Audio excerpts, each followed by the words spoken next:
Well, folks, we made it to season 7. Welcome to the Vulnerability Time podcast. I am your host, Josias Abriel, and published author. Speaking of published author, before the episode starts, make sure to go check out my books. They're available on Amazon, and the link is in the episode description below. Go ahead, get you some healing. One's a poetry book about overcoming pain and trauma and stuff like that, and then the other one's a self-awareness interactive journal notebook. So get you some healing. You're worth it. Another thing that you're worth all the love in the world. You're worth all the healing in the world, and I'm glad that you're here with us today to heal together. You are loved, you are valuable. This is your sign. Alrighty, enjoy the episode. Bye, folks. Hello everyone. Welcome back to another episode of Vulnerability Time. I am your host and published author, Josias Abriel. How are we doing out there, everyone? I've been better, but not but, and I'm also grateful for a lot of things. But folks, I will be making a future bonus episode, folks, to talk about certain things. But so I just wanted to put that announcement out there. So be expecting that within the next coming weeks, maybe 3-4 weeks, folks. Okay, so with us today, we have Joel. Hi, Joel. Hey, how's it going? Welcome to the Vulnerability Time podcast. Joel, so it's your first time on this podcast. Joel, tell us a little bit about you, any credentials, what you do, just whatever. Let us get to know Joel before we get into our topic, folks, which you can see in the title, folks. Yes. Yeah. So you and I talked a little bit. We share a mutual love of trying to understand the human brain, right? I'm a PhD student in psychology. Um, I'm a musician, got some albums online, play a few different instruments. I'm also a podcaster. I have a philosophy podcast from Nowhere to Nothing. Yeah, and that's kind of the basics. There's quite a bit else on top of it. I'm a veteran and I do some work with local government, that type of thing. But Yeah. It's so great to meet another fellow PhD student. Y'all missed it on the pre-meeting. We ended up nerding out a little bit.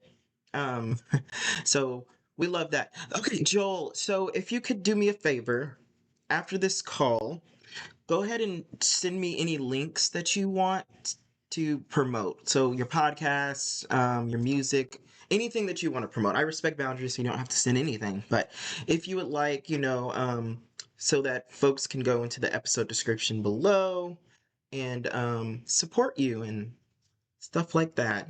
cool. Yeah, I'll make sure that I send you something. Okay, great. Okay, so folks, today well, first, before I get into that, I do have a question. So you said a PhD in psychology, correct? Right. Yep. Right. So what led you to the psychology route? Was it a different route before and then it kind of changed, or has it always been psychology on your mind, Yeah, literally that's a and little bit of a figuratively? difficult question. Yeah, kind of. So it's definitely been a winding route. So I have an associate's degree in criminal justice, a bachelor's degree in interdisciplinary studies, a master's degree in education, and so now I'm working on a PhD in psychology. So I've been all over the place, and that just kind of describes me as a human being. I'm a generalist, so I like jumping around. I like doing a bunch of different things.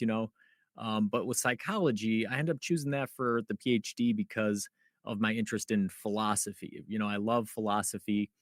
Um, but getting a PhD in philosophy is, it's not lucrative, and part of my educational benefits are through the army, and so you have certain things you can do, and so psychology is sort of the next best thing in some ways. Like there's a lot of philosophy in psychology thinking about what is consciousness, right? Or what is intelligence, or all of these different things, and how they interact. So it's something that there's those questions there that I've always been interested in, Mhm. but it's definitely been a winding road. It hasn't been psychology from the outset.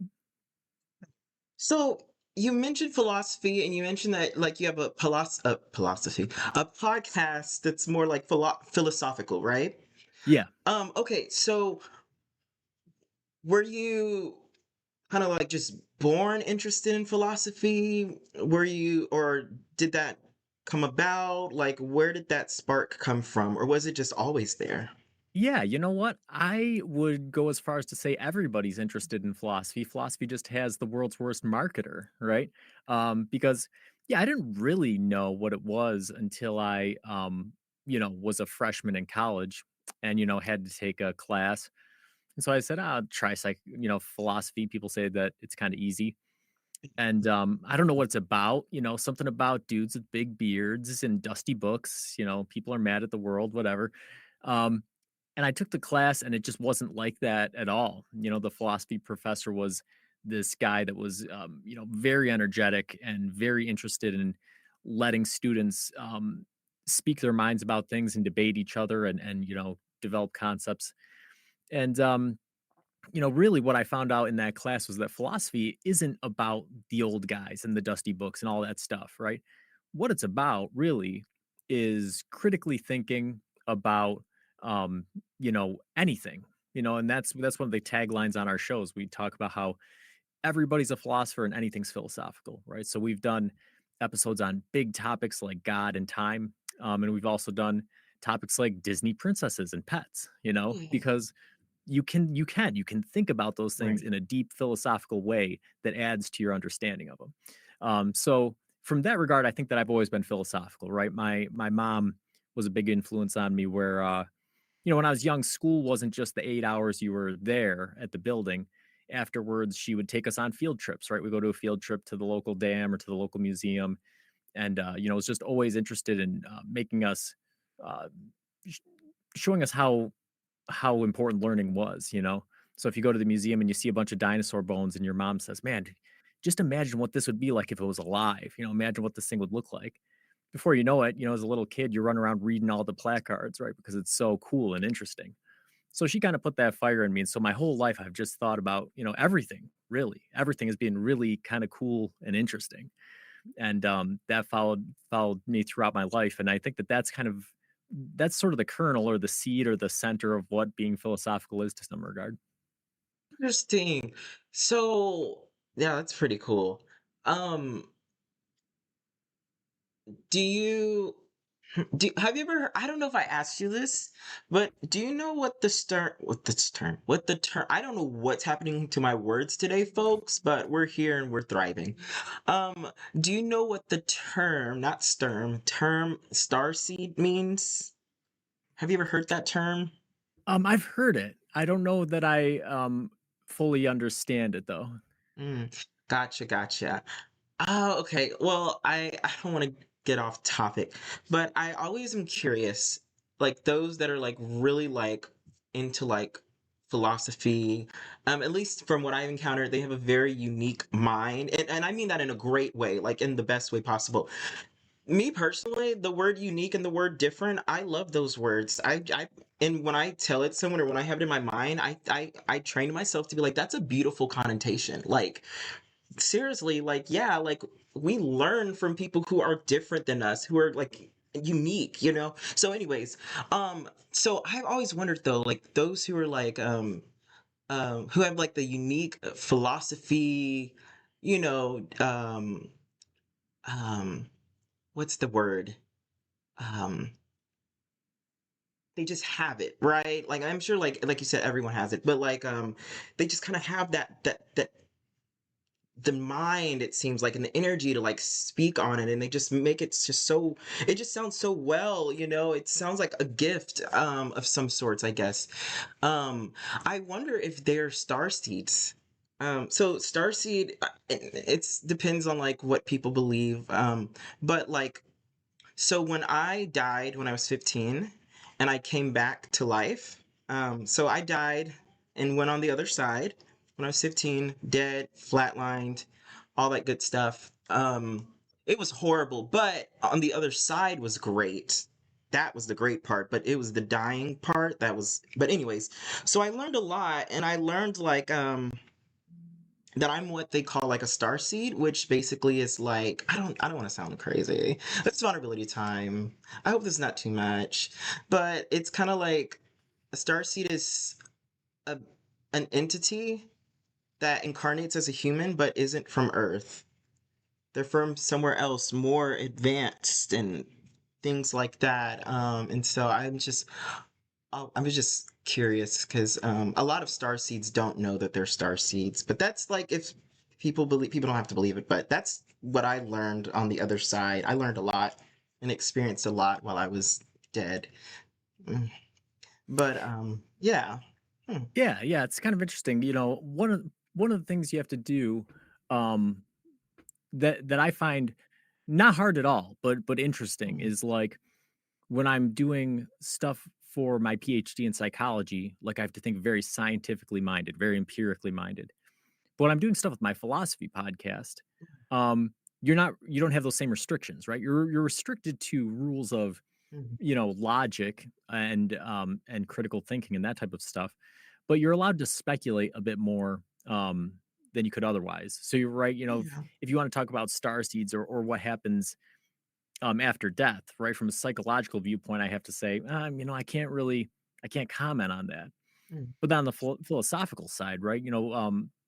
Religions are philosophies of different types, right? And so religions around the world, provide you with stories about what happens after you die. And a lot of them, it makes me wonder if a lot of them, part of those um, beliefs come from people who actually did experience death the way that you did, right? Somebody who died and then came back and said, "Hey, this is what I saw," and then that's what kind of gets written into what the afterlife is like, or what reincarnation is like, right? In the case of a star seed, something like that. So it's interesting stuff to think about. Yeah. It was yeah, just totally curious. I was meaning to, and I couldn't wait to ask you that. But yeah, okay, yeah, yeah. I'd love to, one day like hear more um on that in more like um philosophically speaking way. I see. I don't know that much about philosophy. At least I don't think I do. I don't know. I'm thinking about when you said like, like everyone in a sense is into philosophy.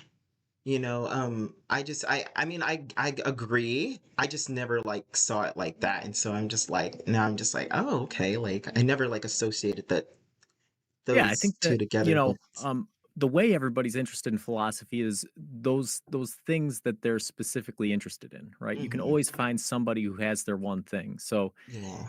it doesn't matter if you were never good at school. It doesn't matter if none of that stuff matters. Everybody has something that they're interested in, whether Yeah. it's, video games or, whatever it may be, right? You can always find something with anybody where they're passionate about it and they can explain it in detail and they can show you how it's much more complex than the average person would think, right? Hmm. And that's what philosophical thinking is really is not just taking things at face value, but looking at them in a deeper way and sort of bringing the complexity out and kind of showing how interesting things are. Mm, gotcha, gotcha. That's really interesting. Um, okay. Sorry about talking your ear off, Joel. Sometimes, mm, I don't know. It's one of those days where I'm feeling very mm, vulnerable to my the few insecurities that I do have. I'm feeling very vulnerable to those. And one of my insecurities that everyone on that's been listening for seasons know that like sometimes I feel like I talk too much, and sometimes I feel like I overshare or I say the wrong thing. And I've learned that a lot of that is just me, and a lot of that is because I'm autistic and things like that. So I'm just being vulnerable right now for folks listening and just letting y'all know like I am like cringing on the inside. But thank you, Joel, for still accepting me. Yeah, no problem. I mean, just let me know how I can help, right? Because I mean, we all have days like that. Yeah. Everybody has days like that. And a lot of people don't know that about me, but like I'm a like severe introvert. Like if I'm not podcasting, like I really am pretty painfully shy. Uh, so getting out here and talking, there's definitely days where I go, oh, I'm not really feeling like it, but you have to, right? Podcasting is a conversation. So we're we it sounds like we both struggle with that sometimes, right? Being able to sustain conversations, right? Sometimes we might think we're talking more than we should. Sometimes we think we're not talking enough, right? Um, but really, it's less about the share of who's talking more or less, and what the content of the conversation is. So, as long as we're having a good conversation, then it doesn't matter who's talking more. That's beautiful. Thank you, Joel. That's absolutely beautiful. I truly do. I received that and I appreciate that. I truly mean that. Thank you, Joel. Aw. Yeah, Okay, so folks, today's topic or discussion point we'll be talking about vulnerability as a path to growth. Um, Joel. So when we did the pre-meeting, this is what we came up with that we would discuss for the show. Now, mind you, folks, we didn't like discuss like it in full, but we just, we gathered a topic and stuff like that um, to start off with for the show. So yes, everything is still completely just unscripted, folks. I promise. Um, so Joel, why that topic? What's your story and your journey with that? With vulnerability as a path to growth. yeah. I think that I never really thought about it much until pretty recently, Mm, because I think that especially getting into podcasting, like people they start to see like a resume. I've been doing a lot of different things for a very long time. And so mm, as a result, the resume builds up, right? Hey, I've released 5 albums and I've, written a book and I have a podcast and I'm in local government. I do all these things, right? So that sound really impressive. And so as a result, people think um, that you are really impressive. Uh, but really, that stuff kind of comes from being vulnerable, right? Vulnerability is your greatest asset in achieving things. Because when it comes down to it, all the things that I've done, I've pretty much done through um, just being willing to accepting failure, being willing to accept being a beginner, right? Um, Anything I've ever done, right? I decided to teach myself instruments, and it's a long process that is frustrating, teach myself 3D printing, building a computer, all those things, right?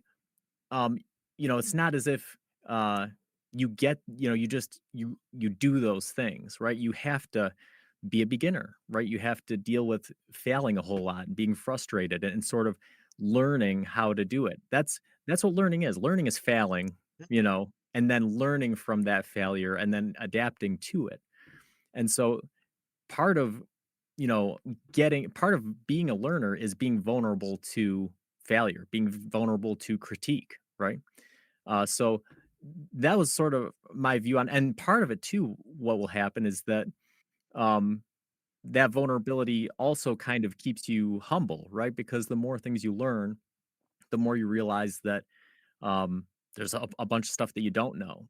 All, not just about things that you haven't learned, but about things that you have learned, right? Okay, so I play guitar, but am I a good guitar player? I don't think so, right? Maybe some people do. And that's kind of the whole point, right? Is that any skill that you have, there's going to be some people that think you're great, and there's going to be some people that think you suck. And technically, they're both right. So, you know, I think part of the vulnerability is, kind of your superpower, kind of your strength, right? Is nobody can really hurt you if you understand that about yourself, right? If somebody thinks that you're good looking and somebody thinks you're ugly, well, they're both right in their own way. And that's just what it is, right? Somebody might think that you're good at one thing or bad at another thing, and they're both technically right. And so if that's the case, why let any of it bother you? You mm, know, why not just do the things that make you happy? And that's what I've been trying to do my whole adult life, right? Is just design my life in such a way that I'm primarily doing things that I like to do, mm, and in along the way I've, you know, accomplished a few things and have put out some stuff that I'm proud of, and put out some things that, and those things that I'm proud of aren't perfect, I think that's what makes them great. I love mm, listening back to my first album and listening to how bad it was, because it's sort of a snapshot in time of where I was at in my journey at that point. I go, man, I know so much more now and that I would change this around. But then it wouldn't be what it is. It would be something different. It'd be something else, you know? So I think that that's kind of the long-winded answer for how vulnerability kind of uh, applies to growth. Well, we love long-winded answers on this podcast. So there's something really interesting that stood out to me. I mean, there were many interesting things that you said that stood out to me, but one that I'm relating to the most is the accepting failures aspect. For those of us, myself included, who, and it's weird because for me, it's kind of like I go through periods of, I embrace failures. It's a part of the journey. I'm learning. And then there's those periods which don't happen as often, but when they happen, they happen. And the period is, where I'm just like I'm tired of failing. How do I accept it? How did I even accept it before? Um, so it became like like it is currently now, it became like a struggle to accept, my failures. Um, and it's not all of them, but it's a lot of them. And so I was wondering if how did you, you know, accept your failures? Like, was that always a thing? Was that something that was learned? Is that something that it just accumulated? It was like a building and you like accumulated over time? Like, how did that journey of being able to accept failures um occur Yeah. for you? I mean, it's a journey that I'm still on and I will be on for the rest of my life, right? And it takes place in a number of different ways, right? I think that it's sort of easy for us to accept our failures if we're doing something in a casual context, right? If I'm just here in my studio messing around on my guitar and I just can't learn a lick, so I keep playing it over and over and failing and failing, failing. It's not really who cares, right? It's not like I'm doing it in the middle of a concert, or it's not like there's a critic here like criticizing me or that sort of thing. So I think that that's the best way to learn, right? Is to do things on your own time and to really genuinely take an interest and to apply yourself and to grow that way. That's the preferred method, but it's not the only method, and it can't be the only method. There's other ways, right? Where especially if you're a public figure like we are, right? You get on a podcast. I do a philosophy podcast. If you get on there and you put your foot in your mouth, well, now that's there for everybody to hear, right? And that's one of the rules that I have for my podcast is I don't do any editing because I want people to hear that. I want people to have that experience of this is what it's like to do philosophy, right? Is that sometimes you say something and you haven't thought it all the way through. And so then your conversation partner points out what it was that you said that was wrong. And then you have to rethink your position and decide whether it can be modified or whether you need to get rid of it altogether and develop something new. So that journey, that process, I think it's important for people to hear that, right? If you edit a podcast too much, then people just get this impression that you know everything and that you've always known everything and that you never make a mistake. And that's really disingenuous, right? So I like keeping the long pauses in, the mispronounced words, the contradictions, all that stuff in there, just so people can see what a real conversation is like. So yeah, sometimes that's the way it is in real life, right? Sometimes it kind of hurts. You might be arguing with somebody, and then halfway through the argument, you realize that they're right, you know?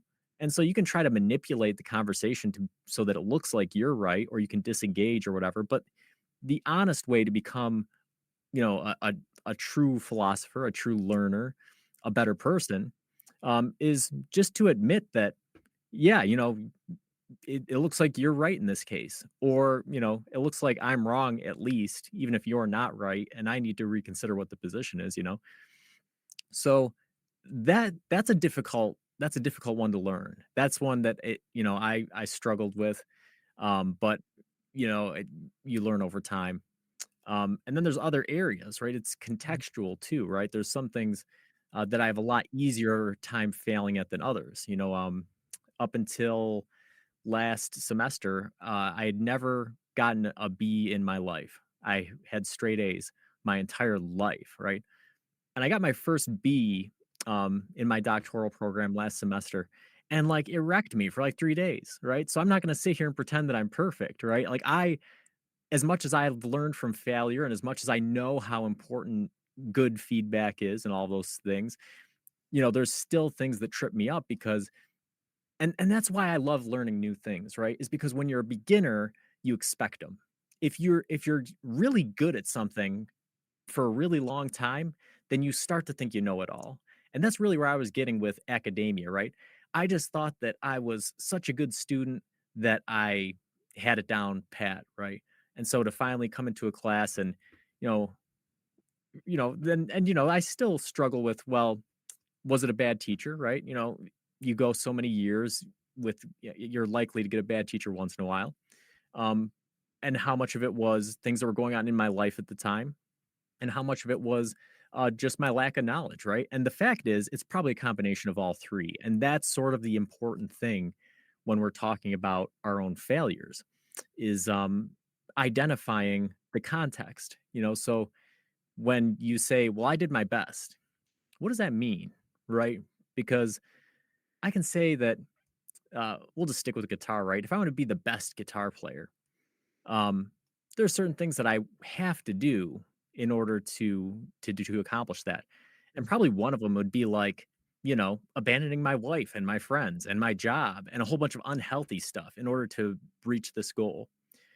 Or I can say, I'm doing the best that I can within the context of the rest of my life, right? I have all of these other relationships and hobbies and obligations and interests that take up time. And so I'm the best guitar player that I can be given this situation.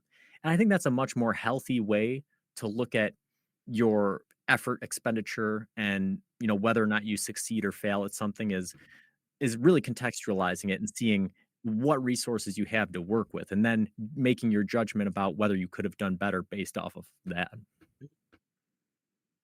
Wow, that was beautiful. Needed to hear that reminder. Uh, Joel, okay, I'm with you too. I'm for the first time ever.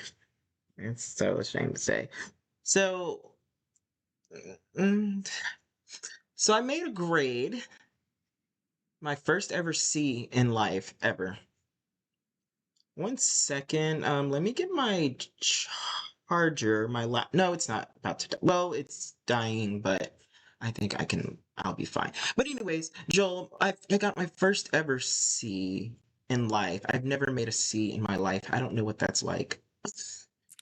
Um, and it was this one assignment, and it wrecked me. And this happened this semester? I mean, this past semester. So this was like 2 months ago. And it wrecked me crazy. Like it did, like I just didn't, I felt off. Mine was what, like 3 weeks? I just couldn't fathom how, like, but given, like you said, certain circumstances, you know, it was yeah, like hearing you say that helps me give myself grace. I would say like I'm recovered from that grade now, but and I have to say like recovered from it because it wrecked me. Like you said, Yeah. like if you're not used to getting that, like that's not like a norm. Like how do you know how to take it if you've never been given it before? So it's like, how do you take that if you haven't been given it? So yeah, but it's And still sometimes, like, give me you have to grace. contextualize it even farther back, right? So, Mhm. like, if you get a B, and looking at it and saying that, okay, well, I had a lot going on and the professor was kind of a jerk Mhm. and I was doing my best given, my lack of knowledge. Sometimes that's enough. But sometimes you have to go even farther and say, hey, you know what? Like, not everybody can do doctoral coursework. You know what? There's some people that the highest grade they ever get is a C, right? And they're never able to progress on. So, kind of being grateful and appreciative of the things you have, right? Hey, brain, thanks for being smart enough to get me to where I am thus far. And in the grand scheme of things, who's gonna care that I got a C? Who's gonna care that I got a B on this course, right? Me. That's it. I'm the only person, right? Right. The only person that cares. Right. But That's valid. That's true. That's true. Yeah, because that work was not easy. Yes, the professor. And the thing is, like, it wasn't even just me that had like issues with the professor's teaching. I mean, they kept changing the syllabus. We had three syllabuses. Um, what the directions on the syllabus was not the directions on the actual assignment, and it was not the directions out of their mouth. So we had just three different things going on. So they definitely did receive a lot of complaints. I truly believe though that I would have gotten a in that course if it wasn't for like the perfect an A or B in that course if it wasn't for the professor. Like, I completely see that, but it just gives me the grace hearing you say that. It does, like, because that coursework was not easy, especially given the semester that I had. I'm just like two A's and a C. I think I did pretty great. It's just like given what I was like given, and yeah, I don't know. I needed to hear that, um, especially from another like PhD student. Like yeah, I noticed like maybe it's just me, but other PhD students that I've met, like, we're not used to B's and C's. We're used to like A's. So I Yeah. have yet to meet one that was just like, I mean, I usually like the ones that I've met are just, yeah, we've in the same boat, excuse me, the same yacht, just all A lake. Yeah, Yeah. Yeah. yeah. Yeah, and I mean, I had the same situation you did. Almost, it was kind of eerie, really, because it was the same thing. The professor initially put out the syllabi for a different course, Oh, and then like I emailed him about it. Then he talked to me like I was stupid, and then gave me the syllabus for a third different course, and then finally put the right one out. And then yeah, from there it just got worse. Wasn't a great experience. Um, but yeah, what are you going to do about it, right? right, right. You part of one school of philosophy, right? The Stoics. That's kind of what it's about. Is Mhm. sort of managing your emotions, right? Control the things that you can control, and the things that you can't control.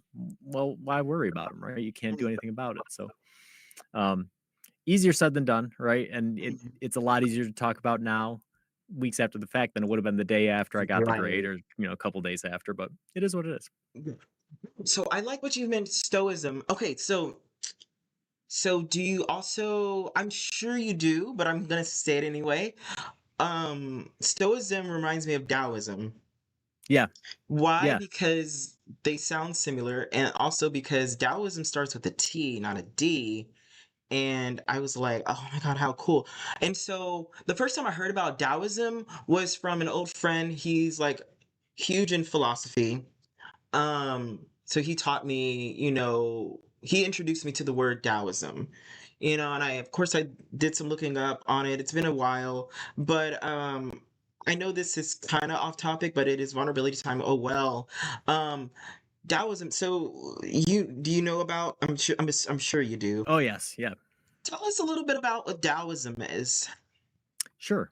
So, yeah, Taoism can start with a D or a T, depending on if you're in China or Japan. Really? Um, Fun yeah, fact, and so folks. it's an ancient philosophy. It started in China, and it's largely about a way to live. And here's where it gets sort of tricky, right? Taoism is sort of a ancestor to like Zen Buddhism in a way, and they're both kind of filled with contradictions, right? They're sort of based on the fact that you really can't verbalize what they're about. You have to experience it through meditation and through, full engagement with the world. And as a matter of fact, the very first line of the Tao Te Ching, which is the sort of, I hate to say it this way, but the Bible of Taoism, is the way, which Tao means way. So the Tao that can be spoken of is not the true Tao, right? The way which can be spoken of is not the true way. So anything that we say talking about it doesn't do it justice. You have to experience it. And so Mm. that's the way that the book starts out, right? Is saying, hey, listen, anything that we say here, it's not the real thing. You can only experience it. You can't talk about it. And Mm. so what that experience entails is this natural living, this way of sort of not denying your emotions and not denying your thoughts, but also not hanging on to them, and I think that that's the biggest hang up that people have, right? When people think about um, Zen or Taoism, they think of these people that have no emotions, and are sort of, just flat and level. That's really not what it's about, right? What it's about is, no, if you're happy, be happy, and if you're sad, be sad. You're hungry, be hungry. Um, but then don't let that thing control your life. Don't let that thing stick around. Mm, And so if you get a bad grade, it's okay to feel upset about it for a moment, mhm, right? But then after that, you move on, right? And that's sort of um the precepts of meditation as well, right? In meditation, as you're sitting there, it's not about clearing your mind of thoughts.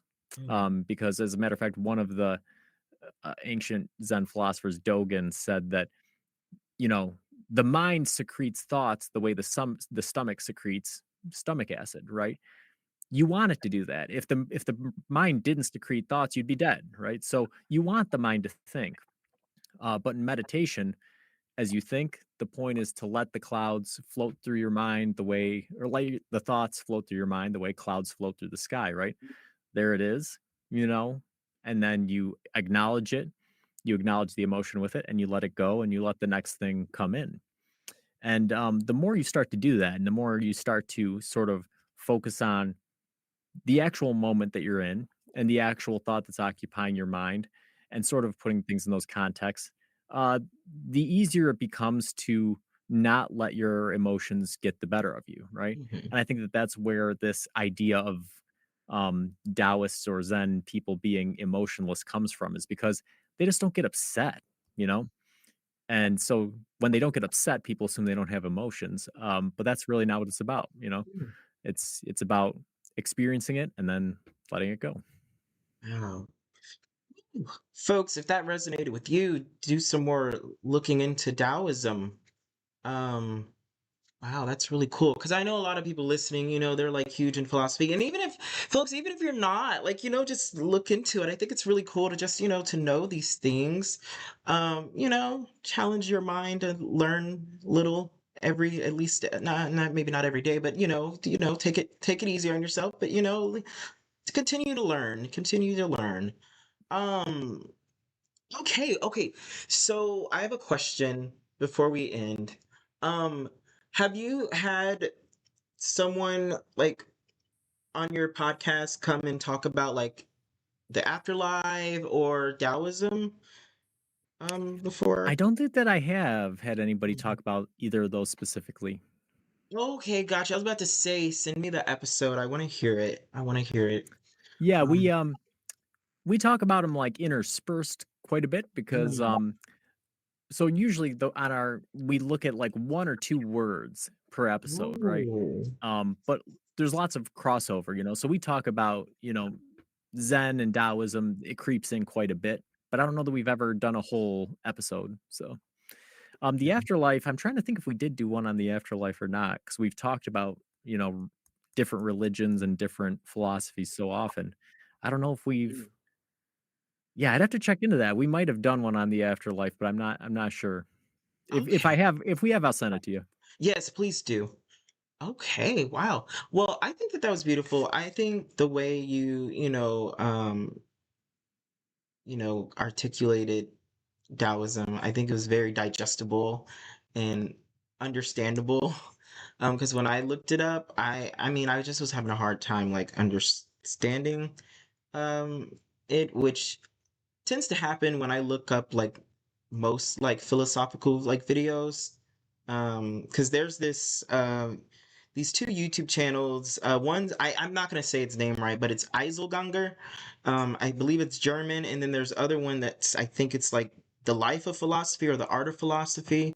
Both great channels, everybody. Great channels. I just don't understand what they're saying half time. But that's just me, though. That's literally me. Like, when I even took my philosophy course, I didn't understand what he was saying 90% of the time. But, um, yes, but I think philosophy is so interesting. And to me personally, to me, I feel like it's more interesting to me just because I don't understand it.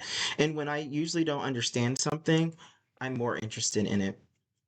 Yeah, Mm, yeah. No, and I think that that's true of I think that's true of me as well, right? I think that's mhm. part of the reason philosophy is my favorite topic is because, um, if you're studying scientific questions, you can get answers. Right. But philosophy, there aren't any answers really. There's Mhm. only more questions, and so Mm. that's the thing is that's part of what I love is these questions that, no matter how hard you think of them, you'll never get an answer.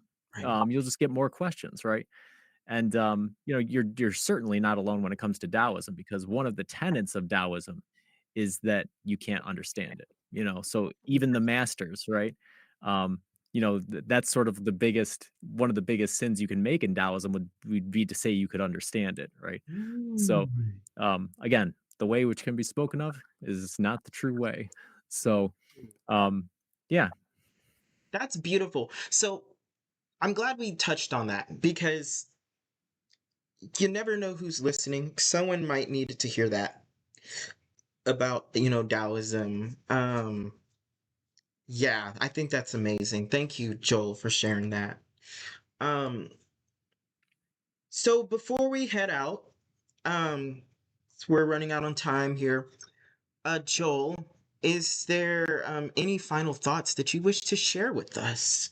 Or any goodbyes, any hellos to anyone, maybe a shout out to your podcast, but just literally anything like this is your episode. So, yeah, yeah. If you like these kinds of discussions, you can listen to my podcast from nowhere to nothing anywhere you find podcasts.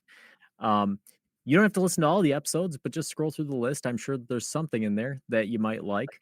yeah. Uh, and then other than that, I think that we've covered quite a bit of ground. And the most important thing, right, is just not to beat yourself up. I think that that's what it boils down to. When we think about vulnerability, right, we think of being exposed, right, or possibly taking on damage. Mhm, Um, but really, in many cases, especially in our modern world, right, where does that come from? It sort of comes from mhm, within. A lot of times, I mhm. think most of the time we're our own worst critic. Yeah. And I think that my whole message is sort of to use that to your advantage, right? If you're already your own worst critic, then what can anybody else say to hurt you, really, right? And lots of times I say that too, right? Yeah, if somebody says one of my songs sucks, I'll tell them, yeah, I know, like I wrote it, I'm aware, right? Oh, I don't like your book. Yeah, well, stuff I don't like about it too. Mm, It is what it is. Everybody's entitled to their opinion, so the point is just to not let that eat at you, right? Just to move on and to continue doing things, continue making things, continue having conversations, because that's what leads to the most joy in life. Beautiful, beautiful. Oh, that was amazing. Everyone, check out Joel's podcast and more about Joel. Links in the episode description below. So go and check that out. Go and support Joel. We love to support over here. Um, so folks, I like to leave with a little challenge course. So I'm sure y'all know what it is, but we're gonna do it anyways. So tell two people. This is not too many, not too much, because I know social anxiety, I get it. But tell two people, and yourself can be included, that they are worthy, they are important, and they are lovable. Go ahead and let somebody know. You never know who you might whose day you might just make brighter, whose cloudy day you might just make, brighter. And even if their day stays cloudy, because that's valid, it's still nice to hear it. It's still nice to hear it, to know that someone, thinks that you're important even in the storm, even when your days aren't so sunny and roses and rainbows and, toxic positivity, things like that. So, yes, folks, that's the challenge today. Tell two people. Yourself can be included as one of those people because, yes, everyone is important, but you are just as important, folks. Um, Alrighty, well, with that being said, this has been another episode of Vulnerability Time. I love you all. I truly do mean that. You are loved, you are important, and you are worthy, you are valuable. And I'm glad that you're still on this earth, folks. You're more important than you think. Um, Love you all. Get on out of here. See y'all for whatever next episode will be. Bye.